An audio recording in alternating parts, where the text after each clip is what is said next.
Vamos falar sobre o transtorno obsessivo-compulsivo na compreensão existencial, ou seja, como que na perspectiva existencial nós olhamos o TOC, transtorno obsessivo-compulsivo. A verdade é que nós vivemos uma época que nós podemos chamar como sendo a época do resolver, e de preferência resolver rápido, e não do compreender. Então, falar de compreensão hoje é bastante difícil quando a expectativa é em termos de resolver, né? Vivemos em um mundo utilitarista como nunca se viu antes, e a psicologia em grande parte se deixou levar pela ansiedade de resolver tudo, resolver as coisas, apontar soluções, né, rápidas. Nós estamos mergulhados num mar de objetividade, ainda que lidemos com um ser humano que é pura subjetividade.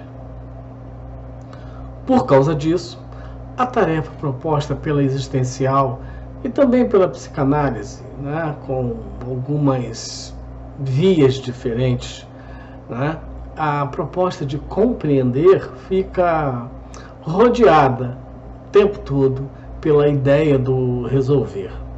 Diante do transtorno obsessivo-compulsivo, famoso TOC, o desespero, claro, é resolver, ainda que não resolva.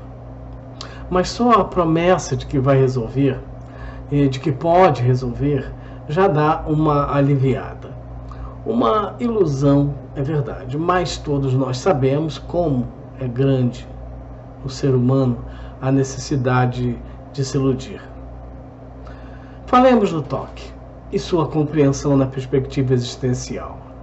Quando voltamos um olhar fenomenológico para o paciente com TOC, nos deparamos com o ser no mundo do obsessivo. Uma pessoa que faz do cumprimento de uma tarefa impossível de ser cumprida, o seu objetivo de vida. No mito de Sísifo, contado por Albert Camus, o que faz aquele homem? Ele rola uma pedra, montanha acima, para quando chegar lá no topo, vê-la rolar caminho abaixo. E começar tudo outra vez. O TOC se registra nesse movimento de tudo outra vez, em torno do ato obsessivo-compulsivo. Há um momento, um ínfimo momento, em que a pedra de Sísifo chega lá em cima. Por inexpressivo que for esse momento, por menor que seja esse momento, ele na verdade se concretiza e pode ser comparado ao tempo de alívio que, por mais fugaz que seja, é concretizado após idas e vindas no percurso do processo compulsivo dessa pessoa que torna seu objetivo de vida cumprir uma tarefa impossível. O comportamento obsessivo, ele paralisa a existência, uma vez que existência é movimento. Um movimento repetitivo sem evolução e segmento sequente. É esse movimento que o TOC paralisa. Ou seja, o movimento descontinuado aborta a existência do existente, porque o ser não é parado, o ser é movimento constante. Lembre-se de Heráclito. E a obsessão aparece nessa vã tentativa de parar o tempo. É por isto que, recorrendo à terminologia existencial, nós podemos dizer que a obsessão é um transtorno do vir a ser. Instala-se, pois, no sujeito um sistema que persegue o prosseguimento das coisas, do tempo, da vida. As repetições infindas tentam parar a existência. Resta-nos compreender para quê. O medo de ser, o medo de viver, o pavor de encarar a tarefa de viver, a vida vista como uma tarefa malograda, um peso ainda maior que a pedra de Sísifo. O obsessivo sabe que suas ações não têm fim, porque mesmo quando considerada terminada, ela nunca atinge o seu objetivo primário: limpeza perfeita e completa, segurança perfeita e completa, prazer completo. Porque nada se completa, nunca. É como se a ação não tivesse sido feita. E aí, como o fluxo das coisas e da vida fica paralisado, não existe mais antes e depois. O obsessivo não vive em uma continuidade temporal de antes, agora e depois. Ele vive em uma coleção de agoras, encadeados e infrutíferos. Nenhuma tarefa o realizará como pessoa. Ele será apenas um agente da paralisação das coisas e da infrutividade, sempre um agente da segurança, da salvação, da evitação do caos, como um bicho que não existe, apenas é. É o quê? Um ser em si, um ser que não transcende, mas se preserva acuado e devotado. Devotado à missão de manter-se a salvo do caos, mas não da angústia da inexistência que essa ação, essa atitude provoca o tempo todo. Parece que o obsessivo segue uma regra. O seguir dos rituais para ele mantém a vida. E apesar de a pessoa evitar a si mesma com suas ações, sempre está pronta a perseguir algum objetivo, o que pode significar que ainda existe certa vitalidade interior. Apesar das defesas aparentes do ego serem cada vez mais rígidas. É o que podemos observar num caso clínico, publicado e discutido pela minha amiga Silvia, psicóloga no Paraná, sobre uma mulher de 35 anos. Essa mulher apresentava um quadro de transtorno obsessivo-compulsivo, uma existência invadida por uma vivência contraditória que tirava o foco de si para se ocupar de dedicação e submissão no ser para o outro.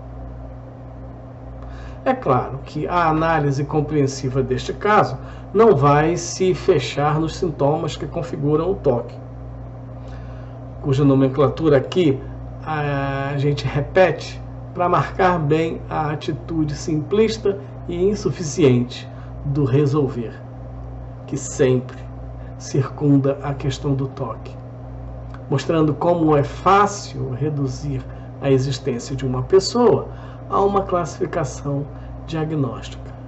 Porque é assim: a pessoa tem toque, então ela deixa de ser quem ela é para ser a pessoa que tem toque. E é triste constatar que profissionais de saúde ainda têm muita dificuldade de entender que estão tratando de uma pessoa e não de um diagnóstico. Mas é assim que funciona. Consta no relato deste caso clínico que, apesar do quadro e dos sintomas específicos de toque, a paciente mostrava questionamentos que revelavam um senso crítico sobre a sua situação. Vamos à descrição desse caso, tentando detalhar algumas coisas e selecionando os aspectos mais relevantes. Trata-se de uma mulher de 35 anos que vamos chamar de P. P é casada, nível superior, sem filhos, cuidadosa com sua aparência, cuidadosa com o corpo, aparentava menos idade do que tinha. O seu trabalho era atender clientes em uma lanchonete. Filha do meio de uma família católica, classe média alta e pais aposentados. P morou longe dos pais enquanto fez faculdade e depois também que se casou. Esta paciente relatou que durante 2 anos, né? E durante 2 anos, e passados 2 anos, ou seja, há 2 anos, começou a ter pensamentos constantes de que poderia fazer mal às pessoas e de que poderia contaminar os objetos. P angustiava-se por pensar que poderia ter falado ou feito alguma coisa que causasse algum mal a alguém. E quanto aos pensamentos de possível contaminação, como trabalhava lidando com alimentos, repetidamente lavava as mãos e seguia outros hábitos repetitivos. Além destes comportamentos, P também pensava que poderia ter deixado alguma coisa ligada, acesa ou aberta em casa ou no trabalho, fazendo diversas vezes o ritual de verificação. Por isso, sua vida social estava muito pobre. Tinha medo de sair e fazer algum mal a alguém, o que a fez achar que estaria com transtorno do pânico devido ao medo de sair de casa. P relatou que tinha uma coisa ruim dentro dela e que queria arrancar isso, não sabendo definir o que era. Devido ao quadro da maneira como se apresentava, principalmente em relação às características dos comportamentos obsessivo-compulsivos identificados e a grande dificuldade de escuta por parte da paciente, a terapeuta que a atendeu solicitou avaliação médica, indicando um homeopata de sua confiança, que, por ser flexível em sua atuação profissional, poderia diagnosticar a necessidade de intervenção medicamentosa e o tipo alopático ou homeopático, ou outro encaminhamento médico. Muito bem, após consultar P, prescreveu Lexapro, que é o escitalopram, um medicamento antidepressivo da classe dos inibidores seletivos de recaptação de serotonina. O conjunto de relatos de P sobre a sua vida desde a infância não mostra eventos extraordinários que pudessem chamar-nos a atenção. No caso clínico, que é bem longo, aparecem muitas situações de vida dela desde a infância, mas não há nada ali que a gente possa dizer, olha só isto, né? Nada chamava tanto a atenção, né? Eram eventos normais que poderiam acontecer com qualquer um. Mas P relata com detalhes passagens de sua vida, né, que configuram essa historicidade comum com lutas e vitórias, ganhos e perdas, mas nada há que possa chamar-nos a atenção especial como algo muito marcante, a não ser quando ela fala do seu primeiro trabalho, depois de casada, em cujo ambiente de trabalho sentia-se a todo momento controlada por haver câmeras. Então chamou minha atenção no relato dela esta questão das câmeras, de como ela se sentiu trabalhando, sendo vigiada e como isto perturbava ela. Porque qualquer suspeita lá no trabalho de que os funcionários estivessem fazendo algo errado era motivo para serem chamados a atenção e corriam o risco de demissão. Após alguns meses nessa empresa, o que aconteceu? P começou a desenvolver pensamentos obsessivos de que estava fazendo alguma coisa errada e que poderia prejudicar alguém, bem como os comportamentos relacionados ao excesso de limpeza e verificação exagerada e repetitiva dos ambientes e de suas ações para com os outros. P já estava em psicoterapia quando foi demitida desse emprego. O motivo é que ela seguiu instruções de sua chefia em relação a procedimentos que eram contrários às normas da empresa. E quando os superiores descobriram a transgressão das normas, foi demitida. Quando contou para os pais que tinha sido demitida, a mãe perguntou o que ela tinha feito de errado e completou dizendo que estava com vergonha dela. P ficou alguns dias desempregada e conseguiu um emprego em outra lanchonete, onde se encontra trabalhando atualmente. Podemos perceber a rigidez de P em relação a si e a quase tudo que a envolve. Monique Ogras, em O Ser da Compreensão, diz em epígrafe que a insegurança é a mãe da rigidez. Nós vemos P lidando rigidamente com a sua existência, sendo essa rigidez a estrada por onde circula a insegurança do seu ser no mundo. O ser da insegurança em P deságua em uma existência rígida, enrijecida, controladora, imaginando que pode e deve sustentar uma responsabilidade da qual se encarrega, que é de controlar, evitar, impedir o erro, impedir o mal. P se esquiva definitivamente de viver a aventura da vida, enquanto aventura. Ela não consegue se permitir um prosseguir mais distenso, admitindo errar, vivendo sem se deixar enredar por esse ideal utópico obsessivo de perfeição. P entendia seu dilema, apesar de tudo. Ela contemplava seus conflitos. Havia nela uma autocrítica acerca dos seus comportamentos impróprios. Sua relação com o toque se dava fundamentada através de um eu dividido. Ela vivenciava um estranhamento com relação aos seus pensamentos sobre fazer mal a alguém. Apesar dos seus pensamentos obsessivos, ela afirmava que sabia que não fez e que não faria mal a ninguém. O mesmo ocorrendo com os comportamentos de verificação dos ambientes e de repetidamente lavar as mãos. Tem a compulsão, faz, mas sabe que não há necessidade.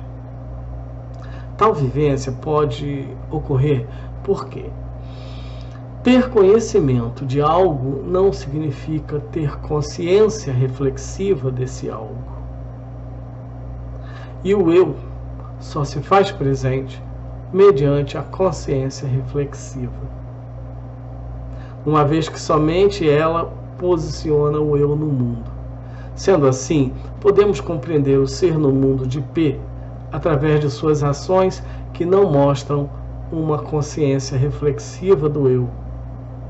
Esse eu, então, se apresenta de maneira irreflexiva. E aqui olhamos a questão da consciência reflexiva e da consciência irreflexiva, sendo a primeira um modo de ser do para si e a segunda um modo de ser em si. P sustentava, assim, um eu dividido entre o para si e o em si, ou seja, entre uma existência que ela precisava se apropriar sua de fato, e disto ela fugia, e uma essência do em si, ou de em si, na qual se refugiava, mecanizando suas ações e coisificando sua presença no mundo. Em uma reflexão, a terapeuta diz que P conseguiu apropriar-se de algumas escolhas fundamentadas em seu projeto de ser, em relação à sua independência, sua franqueza e assertividade, e o enfrentamento objetivo de ideias que sejam obsessivas e comportamentos compulsivos, mantendo-se também com o acompanhamento médico, já em um processo de diminuição da medicação. A terapia existencial ajudou P a conscientizar-se de que nossa existência não é determinada, mas sim construída. Os resultados da nossa relação com o mundo escrevem a nossa história. Portanto, podemos também escrevê-la de maneira não alienada. A nossa existência não é determinada socialmente, não é determinada biologicamente. Ela é construída existencialmente na nossa relação dialética enquanto seres no mundo. Um forte abraço.